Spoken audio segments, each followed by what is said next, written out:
Bienvenue à cette nouvelle édition du Bulletin des régions, une émission produite grâce à la collaboration des télévisions communautaires autonomes associées à Cogeco. Bonne émission. Qu'est-ce que ça évoque pour vous, le 5-10-15? C'est un espace absolument magnifique. C'était des belles professions dans ce temps-là? J'ai fait 40 ans, madame. Non. Je vois l'homme comme un arbre parce que l'homme prend racine comme l'arbre. Avez-vous l'impression qu'il y a une relève pour ça? Est-ce qu'il y a des gens qui vont pour pas que ça se perde? C'est cette année que ça vaut vraiment la peine de venir au marché public. Ça représente une belle tradition, en fait, qui est un peu un porte-bonheur pour les pêcheurs.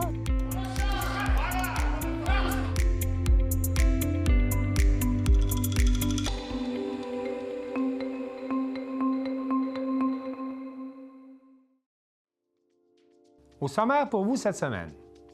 À Thetford, l'entreprise Exterra reçoit 600 000 $ pour son projet visant à extraire la silice, le nickel et le cobalt des résidus miniers. À Montmagny, un important projet de distribution de gaz naturel. À Saint-Gabriel-de-Brandon, le programme Nouveaux Horizons reçoit 185 000 $ pour soutenir les activités destinées aux aînés. À Pincourt, visite de l'un des nouveaux centres de récupération, Consigne Action. À Forestville, les Chippies présentent un spectacle conçu pour souligner, le 8 mars de chaque année, la Journée du droit des femmes. À Donnacona, le groupe Les 430 sous regroupe des mordus de musique qui se rencontrent à chaque semaine. À Passepébiac en mars et partout en Gaspésie à l'année, des cours de danse hip-hop sont offerts aux jeunes. Mais pour commencer cette émission, on va se rendre à Amqui, où, il y a maintenant 2 ans, un chauffeur heurtait volontairement les piétons, causant 3 décès et traumatisant toute la communauté. L'équipe de la TVC Matapédia était à la cérémonie de commémoration ainsi qu'à l'inauguration du monument en souvenir des victimes. C'est merveilleux de tous vous voir, de voir combien se sont déplacés pour se joindre à nous aujourd'hui. Merci. Alors, chers Amoukouyens, Amoukouyennes, gens de la Matapédia, famille, proches, amis. Aujourd'hui, 13 mars, nous sommes réunis au cœur de notre ville, portés par le souvenir, la résilience et la solidarité qui nous unit. Merci, merci à vous tous d'être présents. Il y a 2 ans, notre communauté a été profondément touchée par un événement qui a emporté Gérald, Jean et Simon Guillaume, laissant un grand vide dans le cœur de leur famille, leurs amis et de nous tous. Ce même événement a également marqué Pauline, Jennifer et ses enfants, Ashley et Olivier, Jocelyn, Marjolaine, Jean-Eudes et Micheline, qui ont traversé cette épreuve des plus difficiles. Je sais à quel point ces moments qui ont suivi vous ont affecté. Vous vivez l'absence d'un proche, d'un fils, d'un mari, d'un ami. À travers tous ces moments qui ont suivi, sachez, j'ai énormément pensé à vous. Vous occupez toujours une grande place dans mon esprit, dans mon cœur, et ces liens que nous avons créés sont très chers pour moi. Que ce soit lors d'un anniversaire, de la période des fêtes ou de tout autre événement, mes pensées sont et continueront d'être avec vous. En tant que communauté, nous avons été ébranlés, mais jamais nous n'avons été seuls. Face à l'inimaginable, nous avons trouvé soutien les uns auprès des autres. Aujourd'hui, nous franchissons une nouvelle étape. Nous dévoilerons un espace commémoratif qui marquera notre volonté à ne jamais oublier. Mais avant de procéder à ce dévoilement, je veux faire des remerciements. Vous savez, on n'en fait jamais trop, des remerciements. Alors, merci aux membres des services de première ligne et leurs représentants. Nous serons toujours reconnaissants du travail que vous avez accompli pour celui que vous, et aussi le travail que vous continuez de faire. Nous avons les équipes de soins préhospitaliers d'urgence, les paramédicaux, les ambulanciers. Nous avons le personnel médical à l'hôpital d'Amqui qui a aussi fait un travail extraordinaire et aussi les membres du psychosocial, du CI3S du Bas-Saint-Laurent. Nous avons la Sûreté du Québec qui était là aussi, le service incendie de la MRC de la Matapédia, le réseau éclaireur de la MRC de la Matapédia, Rayon Partage Santé mentale. Je vais faire un petit crochet à ce moment-ci.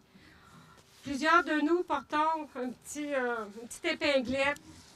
Cette épinglette, on est aujourd'hui le 13 mars, je l'ai dit plus tôt, mais le 13 mars a été aussi décrétée la Journée nationale de la promotion de la santé mentale. On a des ressources pour prendre soin de sa santé mentale. Utilisons les ressources. N'hésitons surtout pas. Alors, merci à vous tous que j'ai nommés et que je n'ai pas nommés, mais qui méritent un merci. Merci de votre professionnalisme. Merci aussi à mes collègues élus de la ville d'Amqui et de toutes les municipalités de la MRC de la Matapédia, ainsi qu'à nos 2 députés qui sont toujours présents. Votre présence chaque année me touche profondément. Merci à Kinde, notre abbé du diocèse de Rimouski. Merci pour ta présence, ton soutien et ton amitié aussi. Rappelons-nous qu'Amqui est une communauté tissée serrée, une communauté qui sait que la mémoire n'est pas un poids, mais un point d'ancrage. Ici même, dans les jours les plus sombres, il y a toujours une main tendue ou une épaule sur laquelle s'appuyer. Merci à vous tous. Merci d'être là.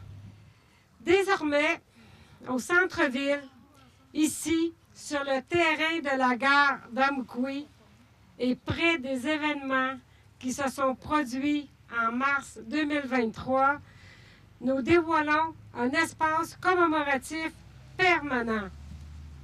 Cet espace est un symbole. Ce que nous avons construit ici n'est pas seulement un lieu de recueillement, c'est un rappel que même après l'épreuve, nous avançons ensemble. Il est maintenant temps de procéder au dévoilement.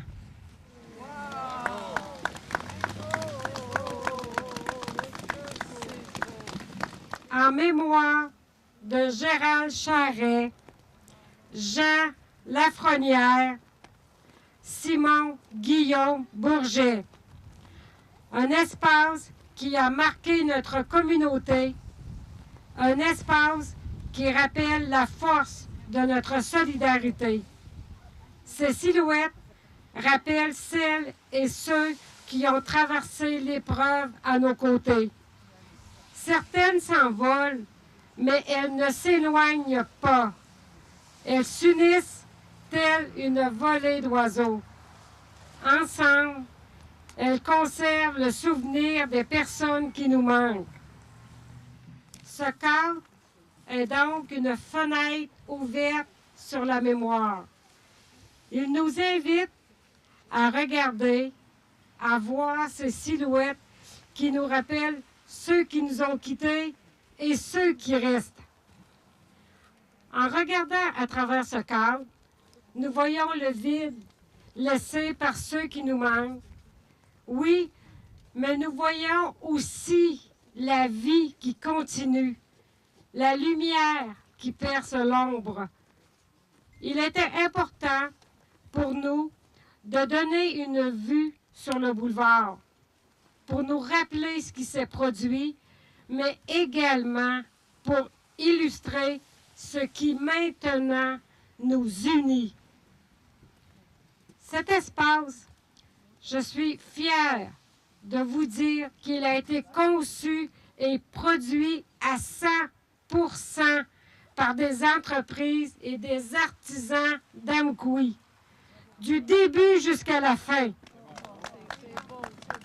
Alors, notons que le dévoilement d'aujourd'hui, est temporaire.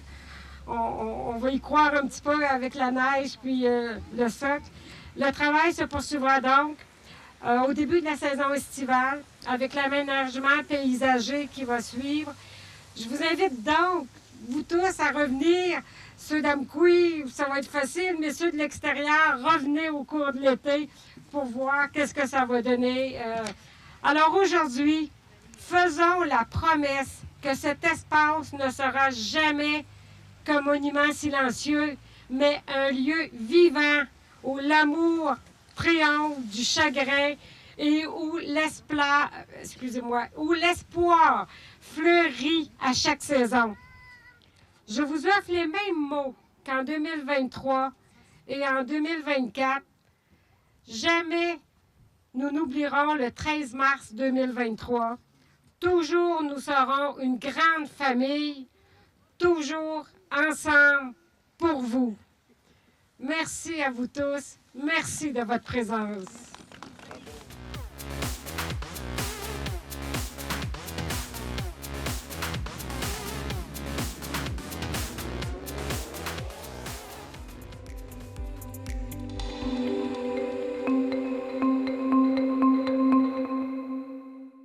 À Thetford, on envisage de recycler les quelques 800 millions de tonnes de résidus miniers pour en extraire la silice, le cobalt et le nickel, nous rapporte Geneviève Cyr de TVCRA. Je tiens à vous remercier d'être présent aujourd'hui pour cette importante annonce qui permettra d'appuyer l'accélération de la transition énergétique au Québec. Au nom d'Extera Solutions Carbone, je tiens à exprimer notre profonde gratitude envers le gouvernement du Québec et le ministère des Ressources naturelles et des Forêts pour leur important soutien financier de 600 000 $ octroyé à notre projet de production de minéraux critiques et stratégiques. Cette aide accordée dans le cadre du programme Paris-DM est une reconnaissance précieuse de notre engagement envers le développement durable et l'innovation dans le secteur minier. Notre mission chez Extera, c'est d'intégrer l'industrie minière dans l'économie circulaire pour aider à combattre la crise du carbone. Le projet dont nous parlons aujourd'hui a un objectif ambitieux, c'est d'optimiser et de valider les performances de notre technologie en phase pré-commerciale, d'extraction du nickel et du cobalt, deux minéraux critiques et stratégiques, à partir des résidus miniers amiantés de la région de l'Estrie de Chaudière-Appalaches. La réussite de ce projet viendrait appuyer nos efforts d'investissement en vue de la construction d'une usine commerciale prévue en 2028. Cette future installation permettra d'exploiter le potentiel des 800 millions de tonnes de résidus miniers amiantés, dans lesquels se trouvent près de 2 millions de tonnes de nickel. Pour donner une idée, c'est assez de nickel pour faire environ 80 millions de batteries. Donc, il y en a énormément.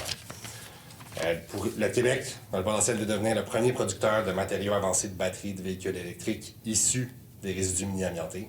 Nous avons le potentiel de développer l'une des chaînes de valeur les plus courtes pour le nickel destiné à l'électrification des transports en Amérique du Nord.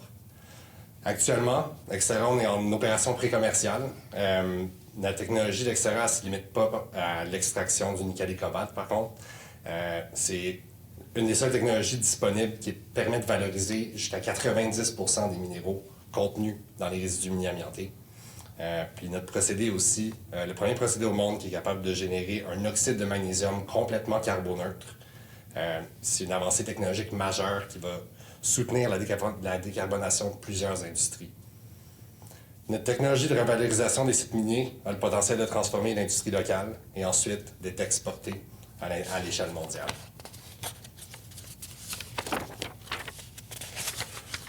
Notre travail a déjà été reconnu par l'industrie avec plusieurs prix, des partenariats stratégiques de classe mondiale, notamment avec BASF, WSP et Énergie et Développement.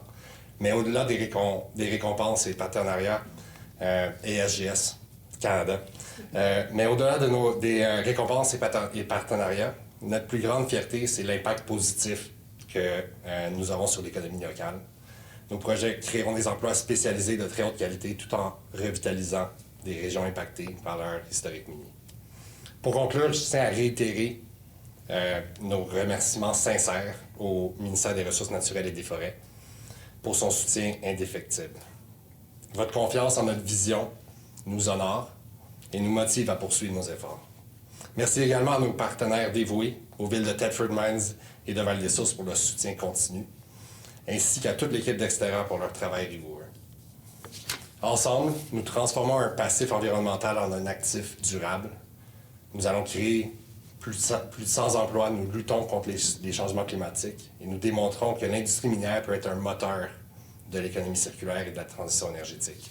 Je suis impatient de vous tenir informé des prochaines étapes de notre projet passionnant qui aura un impact durable sur notre province, notre pays et notre planète. Merci beaucoup.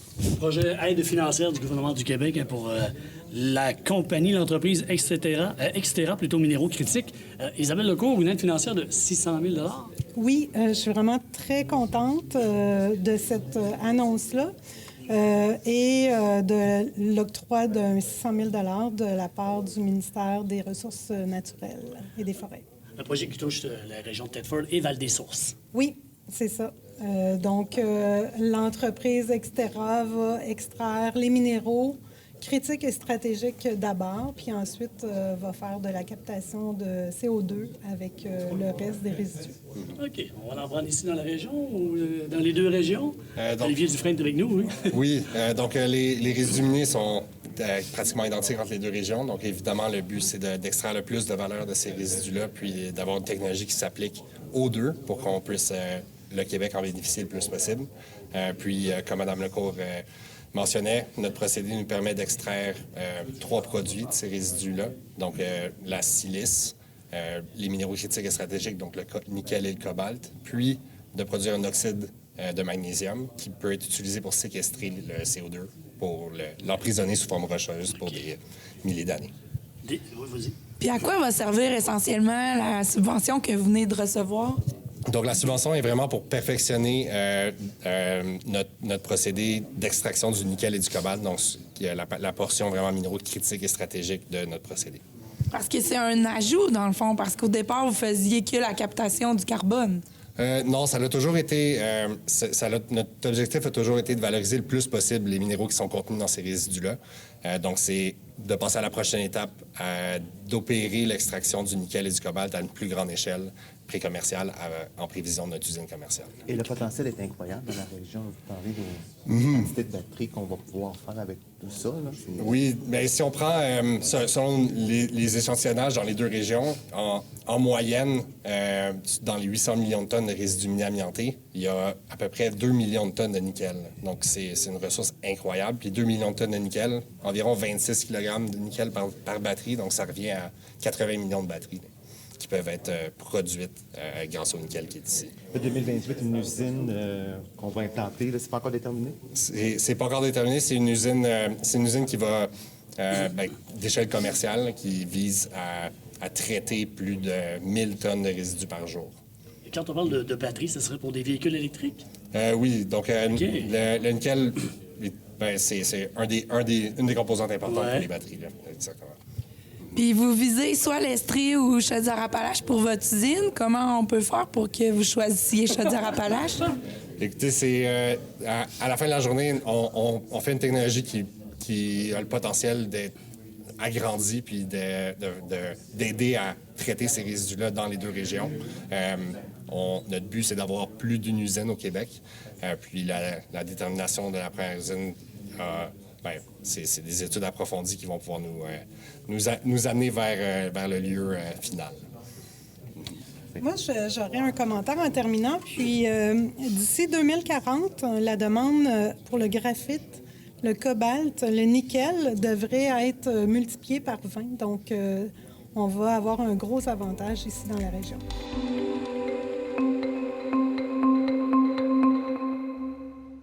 Je rejoins maintenant Jean Carbonneau à CMA TV pour faire le tour des dossiers d'actualité dans sa région. Jean, bonjour. Bonjour, Martin. Jean, avant de parler d'actualité, parlons un peu du territoire que vous couvrez à CMA TV pour bien placer nos auditeurs. Bien sûr. CMA TV, on est situé vraiment dans la ville de Montmagny, qui, si on veut, être le point central de la région de la Côte-du-Sud, qui fait partie du territoire de Chaudière-Appalaches. Alors, la Côte-du-Sud, c'est grosso modo, ça part, mettons, à l'est de la ville de Lévis, aller jusqu'à la fin du territoire de Kamouraska, vraiment la limite là, avant Rivière-du-Loup. Et on couvre vraiment toute la portion jusqu'aux lignes américaines, si on veut. Vous avez présentement un important projet de 10,8 millions de dollars qui porte sur du gaz naturel. Oui, effectivement. En fait, c'est la région de Bellechasse qui est située à l'ouest de la région de Montmagny. Oui. Alors, c'est Développement économique Bellechasse qui sollicite un soutien financier dans le but d'obtenir un approvisionnement de gaz naturel qu'on appelle portée comprimée. Alors, ça part en fait du gaz naturel ou du gazoduc d'Énergir qui se rend jusqu'à Montmagny, mais qui ne couvre que les entreprises qui sont situées au littoral. Et les entreprises qui sont situées dans les terres, au sud, eh bien, ne peuvent pas être connectées avec ce gazoduc-là. Alors, le gaz porté, comprimé, permettrait justement d'aider, si on veut, ces entreprises qui sont vraiment situées au sud de notre territoire.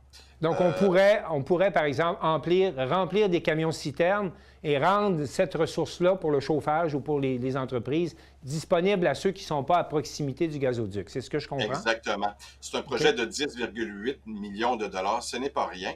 Et ça permettrait une baisse annuelle de environ 7500 tonnes de CO2 équivalent d'ici la 3e année d'opération. Et ça donnerait également une réduction significative des coûts aux entreprises, jusqu'à 40 à 45 %. Et là-dessus, il y a M. Alain Vallière, qui est directeur général de Développement économique Bellechasse. On a un extrait d'une entrevue qu'il est venu nous faire ici même à CMA TV hier.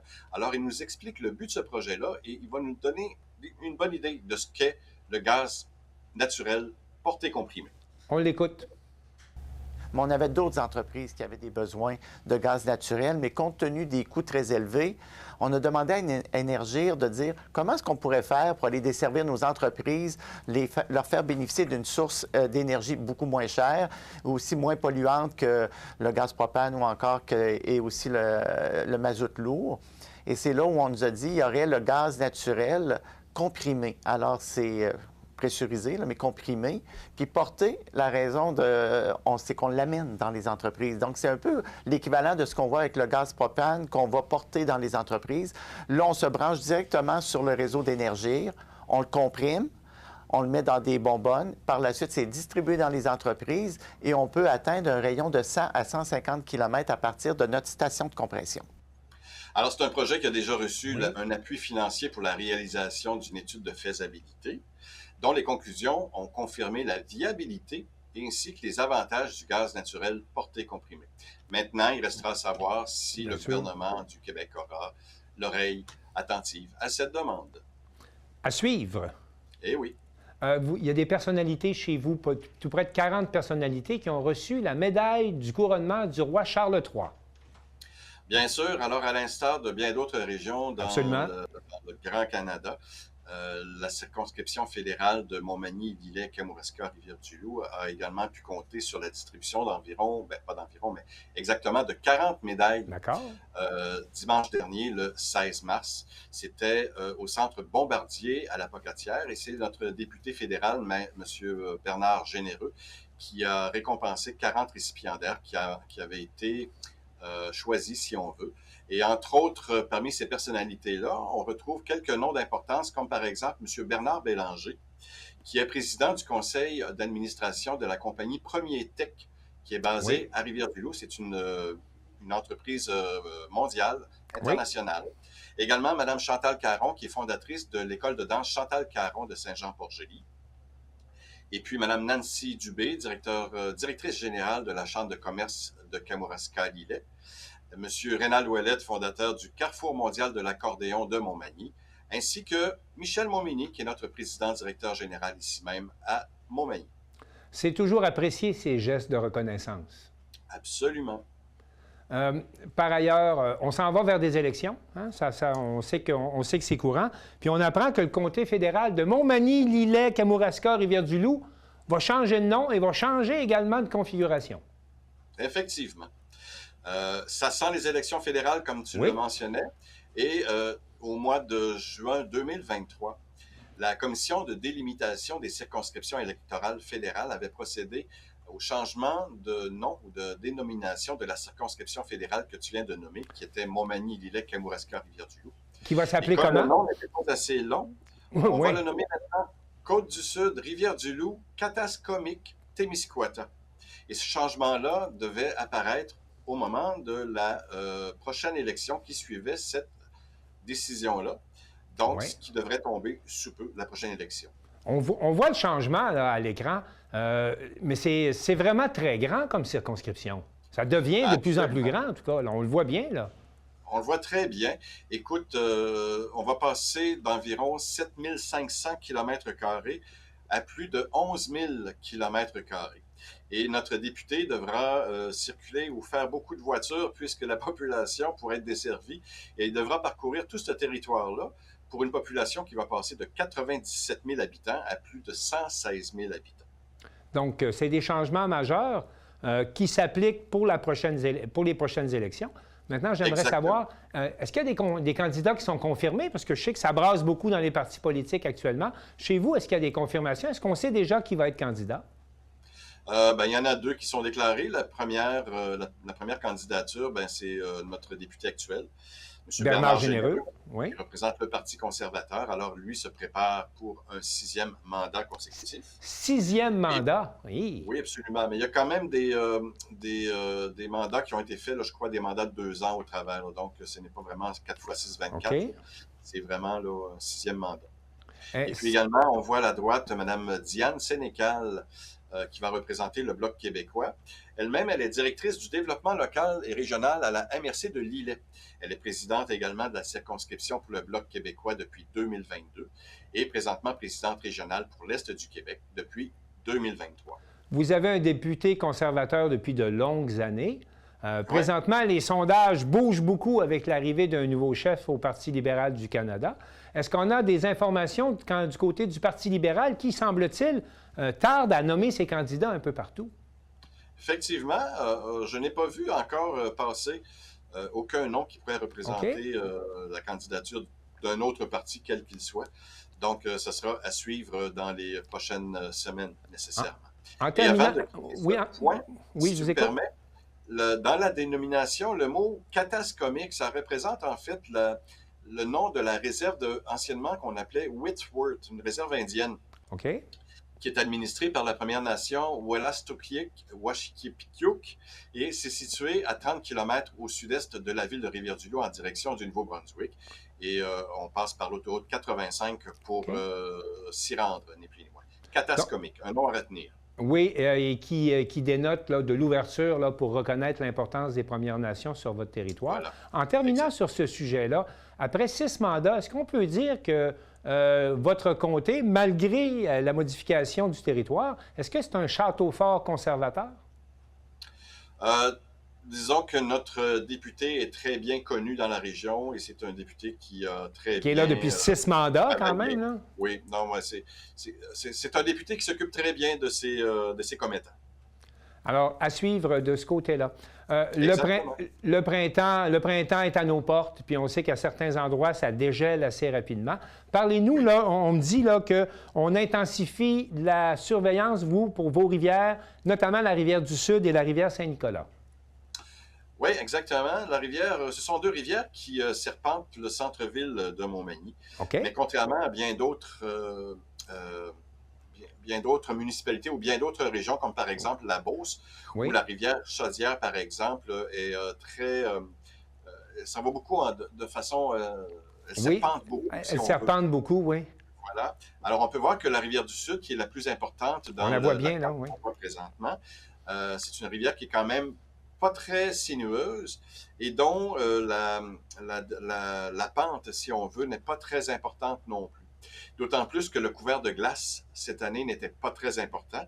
Ce qui fait que lundi passé, on a eu vraiment une débâcle, mais pas très importante. Alors, les glaces, pour la première portion de la rivière, sont parties tout simplement vers le fleuve avec quelques petits amas qu'on peut voir actuellement. Mais sinon, tout s'est bien passé jusqu'à maintenant. Et depuis quelques années, avec les mesures préventives de la ville de Montmagny, et on s'assure maintenant avec des débitmètres tout au long de la rivière, on s'assure que les dangers sont vraiment pas priorisés, mais on va vraiment en amont, excuse-moi le jeu de mots, mais on va vraiment en amont des problèmes pour s'assurer qu'il n'y ait pas de débit important, pour qu'il n'y ait pas d'inondation comme il y a déjà eu dans le passé. Alors, souhaitons que la situation demeure stable. Et merci, Jean Carbonneau, pour cette tournée ensemble des différents sujets d'actualité dans votre région et au plaisir. Absolument. Au plaisir. À bientôt. Au plaisir. Merci.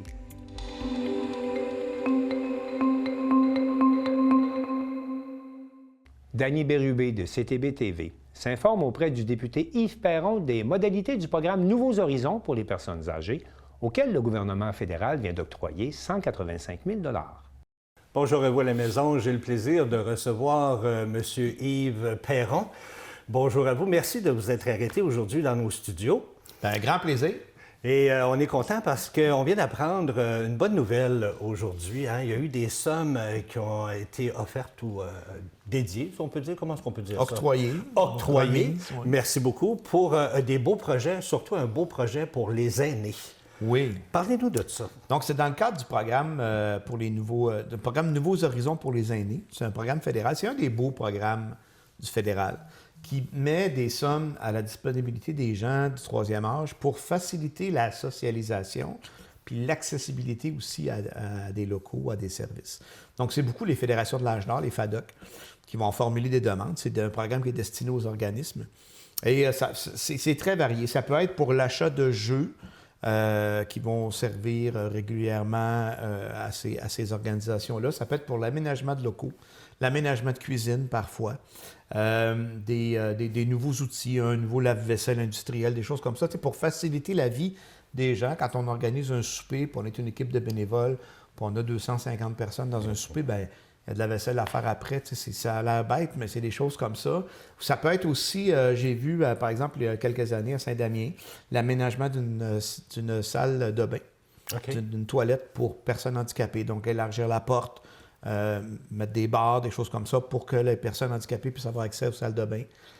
Donc, ça peut être un ascenseur, à la rigueur, l'aménagement d'une rampe d'accès. Donc, il y a différents modèles. C'est tout dans l'objectif d'améliorer la vie sociale des personnes âgées puis d'essayer de briser l'isolement. Mais ça, on rappelle que c'est pour les organismes, ces argents-là. C'est pas pour les gens à la maison. Là, non, c'est ça. C'est pas un programme d'aménagement de domicile. Ça existe. OK. Ça, c'est plus à Québec que ça se situe. Okay. Le programme fédéral Nouveaux Horizons, c'est pour les organismes, les OBNL, dans le fond, qui n'ont pas beaucoup de sous, qui organisent des activités pour les personnes âgées et pour faciliter la vie sociale. Et on s'attend à combien, le montant d'argent? Bien là, pour cette année, c'est ça l'annonce qu'on a faite cette semaine, c'est 185 000 $ qui est rentré dans Berthier-Masquinongé pour 12 projets différents. Donc, ça peut aller jusqu'à 25 000 $ par projet. Donc, c'est beaucoup de sous. Puis c'est intéressant, puis c'est le fun. Bien, c'est sûr qu'il y a toujours plus de demandes que le nombre de demandes qui sont acceptées, là. Mais moi, je dis aux gens qui ont formulé des demandes, qui ont eu une déception cette année, refaites la demande l'an prochain. On sait jamais. Parce qu'à un moment donné, on fait de l'alternance là-dedans aussi, puis on essaie de distribuer sur le territoire. Donc, c'est pas un programme où nous, on a un impact direct, là. C'est plus au niveau des fonctionnaires, mais c'est quand même très intéressant. Mais on sait tellement que les aînés ont besoin d'argent, hein, ont besoin de subventions, ont besoin d'un peu de tout. Fait que c'est une bonne nouvelle, ce qu'on apprend là, ce matin. Oui, peut-être de socialiser, ça fait que les gens rencontrent des nouvelles personnes, font des amis, sont au courant de l'actualité. Tu sais, une petite demi-heure de danse en ligne, c'est pas mauvais pour la santé. Bon, et ainsi de suite. Là. Donc, c'est toujours agréable, puis ça me permet d'aller les visiter puis de faire moins de vaisselle. Oui. Pas besoin de se concentrer. C'est ça. C'est tout le temps qu'on a. Ben je vous remercie c'est tout le temps court, une demi-heure. Merci beaucoup. Hein? Puis je pense qu'on aurait continué encore pour 1 heure. On va se revoir? Oui. Merci beaucoup à vous. Ça me fait plaisir. Puis je vous souhaite une belle journée à la maison. À la prochaine.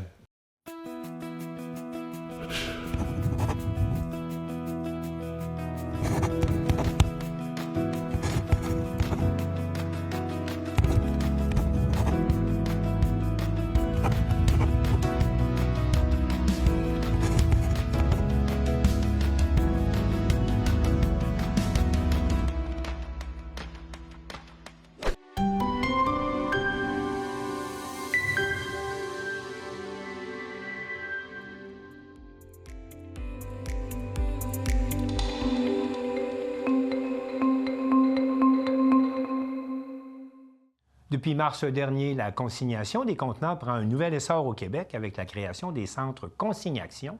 Et Chantal Bédard, de CSUR.TV, nous explique comment fonctionnent ces nouveaux lieux de récupération. Je me déplace à Pincourt, dans les locaux de consignation qui ont ouvert leurs portes début janvier. Et depuis le 1er mars 2025, la consignation a élargi son éventail pour prendre tous les contenants de boissons prêts à boire en plastique ou en aluminium.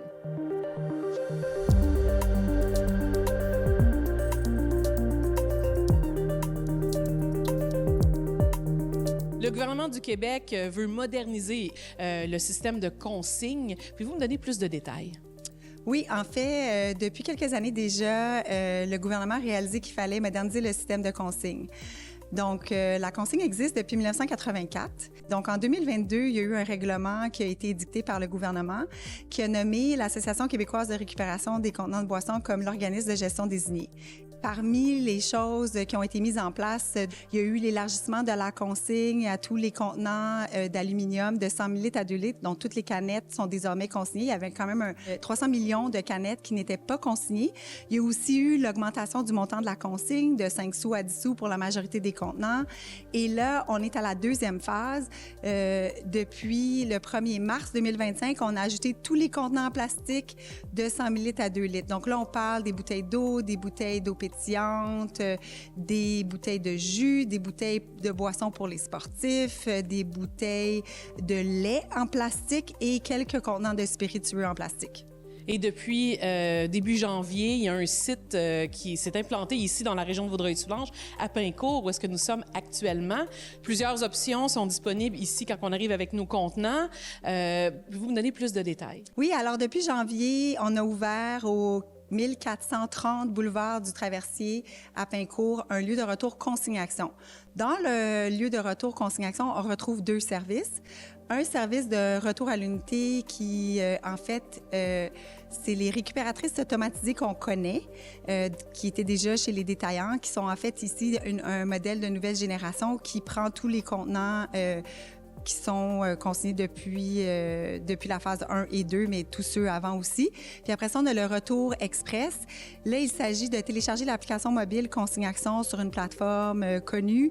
On télécharge l'application, on se crée un profil, on entre ses coordonnées et quand on se présente au lieu de retour, on s'identifie à la borne interactive avec son numéro de téléphone, on spécifie combien de sacs on a, la borne interactive nous imprime des étiquettes qu'on appose ensuite sur le sac.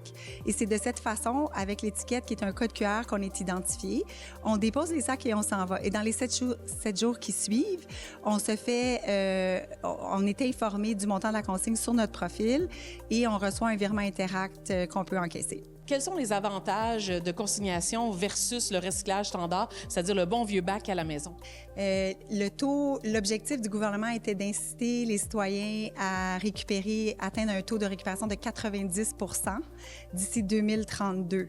Et quand un conteneur est rapporté à la consigne et recyclé à 100 %, donc là, on atteint une valorisation complète, ce qui n'est pas le cas nécessairement de tous les autres modes de récupération.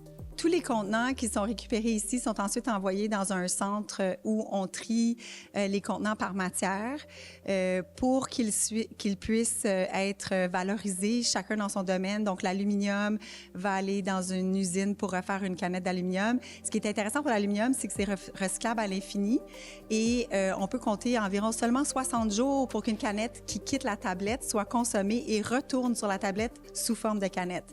Pour le plastique, c'est envoyé dans une usine pour soit refaire des contenants de plastique ou d'autres utilisations. Là, il y en a de nombreuses. Si on veut plus d'informations, est-ce qu'on a un site web? À quel endroit qu'on peut s'informer? Pour connaître les lieux de retour, on se rend sur le site consignation.ca. Dans la section lieux de retour, il y a une carte interactive dans laquelle on peut entrer son adresse et localiser le lieu de retour le plus près. Il faut savoir qu'il y a plusieurs lieux de retour au Québec, plus de 3500 présentement. Donc, il peut y avoir des centres consignation, des lieux de retour consignation plus, mais il y a aussi les détaillants qui continuent de reprendre les contenants avec leur récupératrice automatisée en vestibule.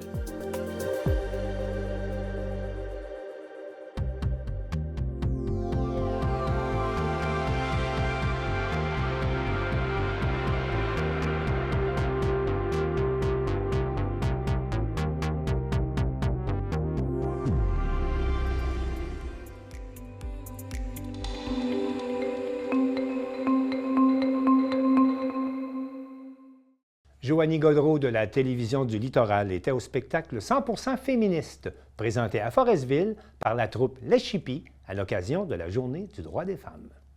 La Maison Lamidelle de Forestville a invité les Chippies, un groupe composé de 3 artistes féministes, pour souligner la Journée des droits des femmes en chanson et en humour. Le 6 mars, près de 100 Foresvilloises étaient rassemblées au Pavillon des Arts pour rire et pleurer ensemble. La télévision du Littoral était sur place. La maison d'hébergement pour femmes Lamidelle de Forestville a voulu faire différent cette année pour souligner la Journée internationale des droits des femmes. Elle a invité les Chippies sur la scène du Pavillon des Arts pour faire rire et chanter les Foresvilloises. Ce sont près de 100 femmes qui ont pris part à cette soirée exclusivement féminine qui s'est tenue le 6 mars à Forestville. Les spectatrices ont eu droit à des chansons drôles et plus sérieuses abordant différents thèmes toujours en lien avec les femmes. La pièce Un petit verre de vin a bien fait rire la salle, tout comme les chansons grivoises dans lesquelles les chanteuses abordent les relations sexuelles de façon comique. À d'autres moments, le rire faisait place à la prise de conscience. Les Chippies ont présenté une pièce sur l'environnement. Louise Poirier, aussi autrice des paroles, a lu un message émouvant destiné aux travailleuses des maisons d'hébergement pour femmes victimes de violences conjugales. Qu'elle amorce son coming out du cauchemar de la fille qui a pogné le mauvais numéro. Je veux trouver les mots pour le dire, pour parler de ton quotidien, trouver les mots pour le dire, de cœur à cœur, de main. Finalement, la dernière chanson du spectacle en a touché plus d'une. Elle a été écrite il y a 20 ans, mais elle est toujours d'actualité. La chanson « Faut qu'une fille veuille » parle du consentement. Les Chippies l'ont mise à l'avant-plan après la sortie du mouvement MeToo en 2020. Après leur rappel, les 3 chanteuses sont venues à la rencontre des spectatrices qui avaient tout un bon commentaire sur le spectacle. André et Louise Poirier sont des sœurs. La 3e membre du trio est une amie de Louise. Elles se connaissent donc toutes très bien. C'est certainement pour cette raison qu'elles ont une chimie aussi palpable sur scène. Les Chippies ont vu le jour en 1995 alors qu'elles avaient eu une demande pour faire un spectacle pour le 8 mars. On s'est développé, on était 8 femmes sur scène. Pour le 8 mars, puis avec des différentes formes d'art de la scène. Et on a fait ça pendant une quinzaine d'années. Toutes les années, on faisait une thématique différente. Ça allait beaucoup avec l'air du temps, tu sais, ce qui s'était passé dans l'année souvent ou ce qui allait se passer. Puis, à un moment donné, on a épuisé un peu les ressources d'artistes femmes dans la région parce que, bon, c'est 8 sur scène, tu sais, ça fait du monde, là. Fait qu'à un moment donné, on était à court de... Puis aussi à court de sous parce que c'est dur d'amener 8 femmes sur scène pour des spectacles. Il y a trop d'enjeux d'argent. Fait qu'on s'est dit, bon, on est le noyau initial, fait qu'on pourrait, nous, faire les Chippies. Les 3 artistes sont des féministes dans l'âme et elles s'assument. Ça fait longtemps qu'on est féministes depuis qu'on sait qu'on est des femmes puis qu'on a du travail à faire pour garder nos acquis. Ben, je veux dire, ça va de soi qu'on travaille dans ce sens-là. Puis on aime beaucoup la dérision, on aime beaucoup rire aussi, de faire des parodies, puis s'amuser, puis parler de toutes sortes d'affaires mélangées, là. Des fois sérieux, des fois juste pour la rigolade, parce que c'est ça qu'on est venu faire. En fait, on est venu apporter de la joie parce que votre vécu de travailleuse, il est dur. Votre réalité est dure, puis vous travaillez avec quelque chose de difficile. Fait que nous autres, on voulait vous amener des sourires. Puis, Les artistes sont originaires de Gatineau et elles sont toutes âgées de plus de 60 ans. Pour le moment, elles font généralement de la scène lors de la Journée des droits de la femme, mais c'est possible de le faire toute l'année à la demande. Joanie Gaudreau, à Forestville.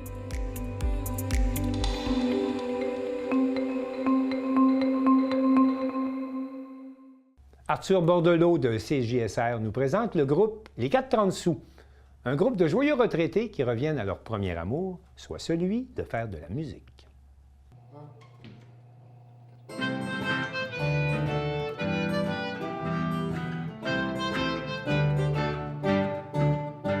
Donc, moi, je m'appelle Yves Blais.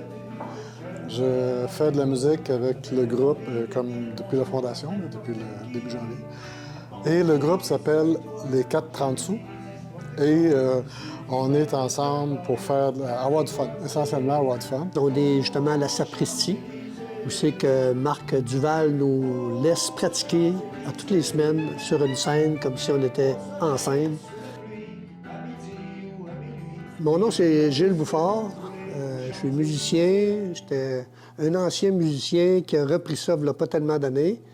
Par contre, je ne chantais pas. Maintenant, j'ai décidé de chanter. Moi, je m'appelle Marie Hansen. Je suis invitée pour chanter un peu sur quelques tunes et faire de la clarinette aussi. J'ai joué de la clarinette au secondaire, mais depuis le secondaire, j'ai pas vraiment été sérieuse. Avec les enfants, le travail, tout ça, les études, j'ai pas eu le temps, mais là, mes enfants ont grandi un peu plus, fait que j'ai un peu plus de temps pour faire quelque chose pour moi, que j'ai fait plus de musique, là.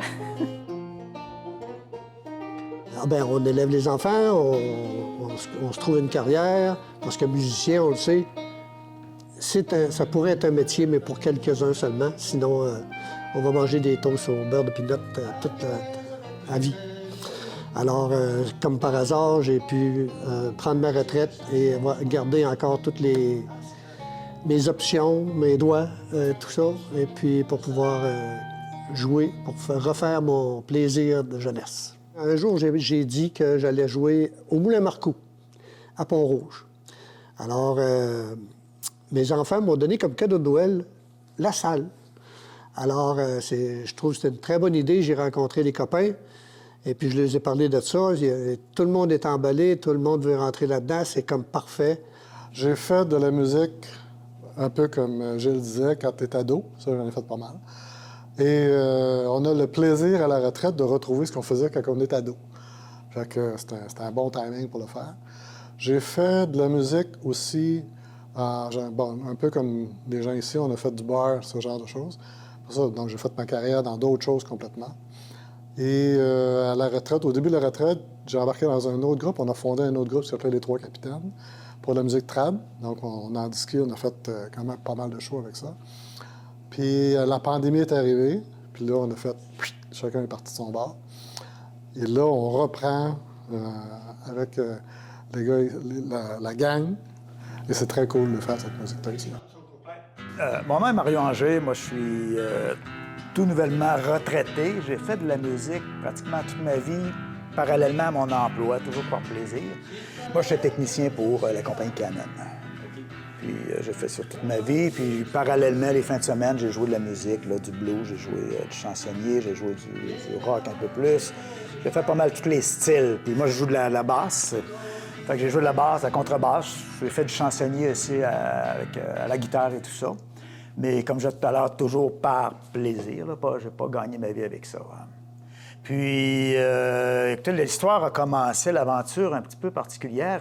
Je reçois un texto de Gilles qui me dit « Écoute, Mario, j'étais en vacances. Il dit « À ton retour de vacances, j'aimerais qu'on se parle. » J'ai aucune idée. Je me doutais peut-être que c'était de la musique parce que je savais qu'il était musicien, mais on ne se connaissait pas du tout. Je ne connaissais aucun membre du groupe non plus. Donc, Gilles, on s'appelle, il me dit « Viens, on va aller déjeuner ensemble. » Prendre le temps de parler un petit peu. Il m'explique le concept, un petit peu comment tout ça était parti. J'ai trouvé ça vraiment intéressant. Je ne vous répéterai pas tout ça. Gilles vous l'a raconté, la salle, tout ça, qu'il y a eu en cadeau. Donc, j'ai dit oui, j'embarque là-dedans. Puis, la première répétition qu'on a ici, bien, je connaissais aucun des membres, tout ça. Ça a été une belle surprise de rencontrer des musiciens là, très, très, très, très bons. Puis, de toute façon, la musique, c'est un langage universel. Entre musiciens, on a toujours du plaisir. On a quelques compositions. C'est essentiellement des covers. Puis, on a quelques compositions qu'on va faire aussi. Aubert est un compositeur assez émérite, là. Il a apporté quelques compositions, mais eux aussi en composent. Donc, on va prendre ces pièces-là et on va les monter pour le groupe. Beaucoup de pièces québécoises, pas mal de pièces des années 70, mais on a quand même pas mal de Pellerin, de Fred Pellerin, qui est plus récent. Donc, et c'est essentiellement francophone. À date, c'est toutes des tunes françaises. Francophones, pas françaises, francophones. Et on prend parfois des arrangements près de l'arrangement original. Parfois, on se promène un peu, on s'amuse avec ça. Prenez des libertés. Ça peut arriver. Et c'est des pièces sur lesquelles on travaille de plus en plus à monter des voix, à avoir des amalgames de voix. Là, on est en train de découvrir ça. Et ça aussi, ça va faire donner un autre niveau à ce qu'on est en train de faire. Là. J'ai la chance d'avoir Yves, multi-instrumentiste, avec plein d'instruments à cordes et clarinette. J'ai Mario qui est bassiste, contrebassiste, mandoline, guitare, chant. Je suis entouré de très bons musiciens. C'est magnifique. J'ai Mary avec une voix et clarinette et guitare aussi. J'ai Aubert avec ses compositions, les textes, il fait des textes, très bons textes. Et puis, qui fait de la percussion aussi, il fait guitariste. Le groupe est récent. Je crois que c'est Noël, à Noël, qu'on s'est rencontrés par hasard à un micro ouvert. Et puis, le prochain concert, c'est le 19 juillet au Moulin Marcoux, dans la grande salle. Et puis, alors, je fournis les laissez-passer. Ce sera une contribution volontaire. Et puis, il va y avoir plein de musiciens, plein d'invités. Alors, on vous souhaite une super soirée. Venez nous voir, vous allez adorer.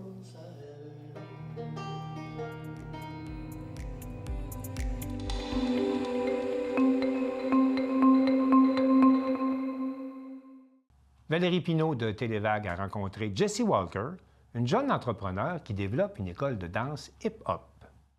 Jessie, comment ça a commencé l'aventure de Flive Movement? Bien, j'ai commencé ma compagnie l'année passée, en mois de mai. Ça a commencé comme école de danse pour des activités pour les jeunes de 4 ans à 17 ans. Puis je travaille avec les écoles, les organismes, les municipalités, pour subventionner les programmes, pour rendre le service accessible aux communautés gratuit. Fait que c'est ça le projet. C'est quoi ton expérience, ton background en danse? Mon background en danse, j'ai commencé la danse hip-hop quand j'étais 7 ans avec l'école de danse d'Annie Pierre.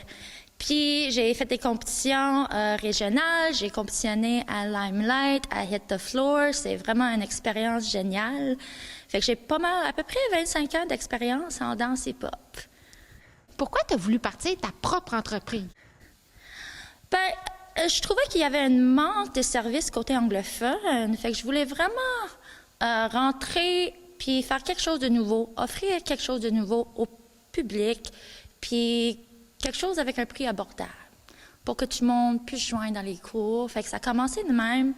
Après ça, j'ai décidé de aussi rentrer sur le côté francophone, travailler avec des organismes, des écoles, des municipalités. C'est la municipalité de Passepébiac qui paye pour l'atelier aujourd'hui pour les enfants. Fait que c'est vraiment un projet qui est lancé pour être capable de redonner au public.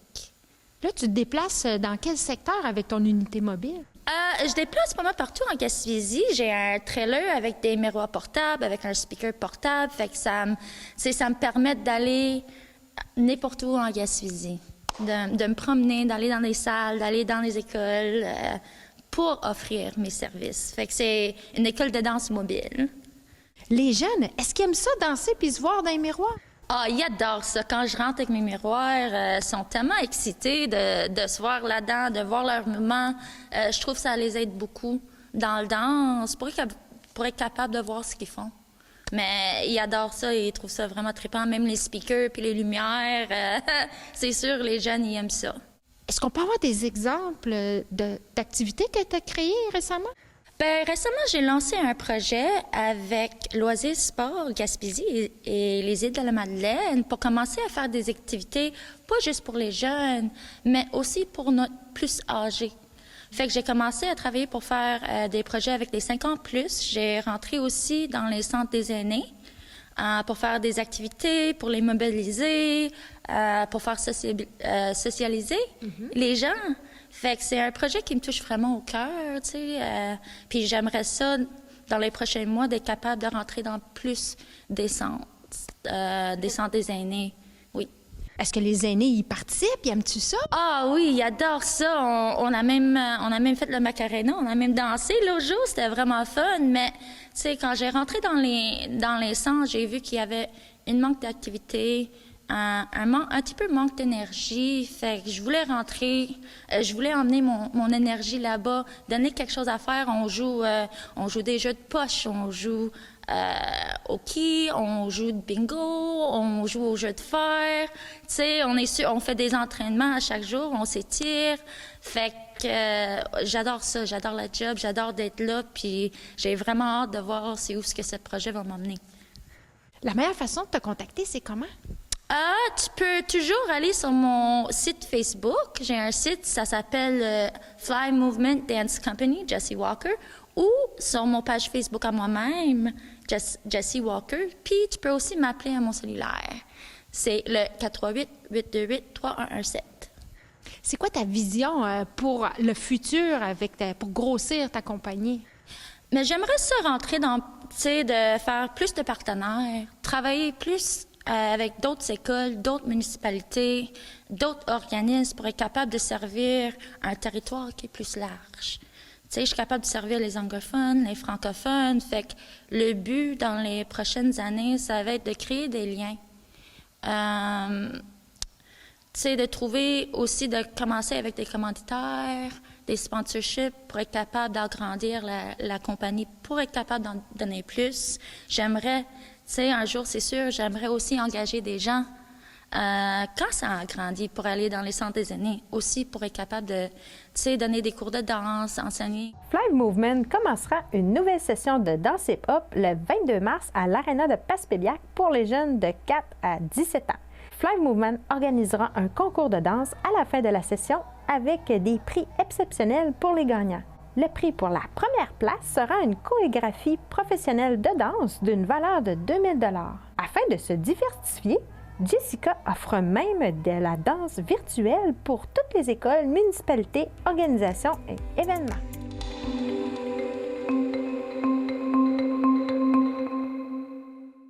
C'est tout pour le Bulletin des régions cette semaine. J'espère que ça vous a plu. Je remercie toutes les stations de télévision participantes et je vous dis à bientôt.